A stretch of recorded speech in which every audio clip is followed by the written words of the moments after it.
Welcome to Kenton's videos. Enjoy the video. You start by opening Settings and going straight to Accessibility. This is where Android centralizes voice features. Once done, make sure your device is unlocked and you have permission to change system controls. You should locate entries labeled Voice Access, Talkback, or Voice Control. These names vary by manufacturer.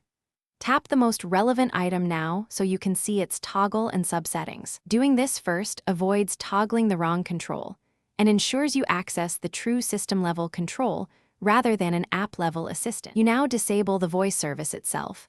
Tap the main toggle to turn voice access or talkback off. When prompted, confirm changes and, if available, revoke microphone permission and remove it as the default input app. This prevents automatic restarts. Make sure to check any companion apps listed and toggle them off too.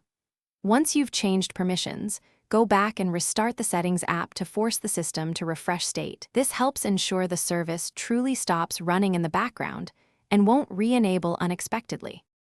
Finish by rebooting your phone so Android fully applies those changes.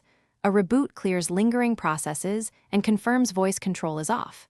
If voice control persists after a restart, go to App Info for the voice service and clear cache and data, then force stop. Make sure you do not merely uninstall updates unless necessary. Disabling the app or uninstalling updates is the last resort when settings refuse to stick. If issues continue, check for OEM accessibility shortcuts that might re-enable the feature unintentionally. Thanks for watching. Consider subscribing if we helped you.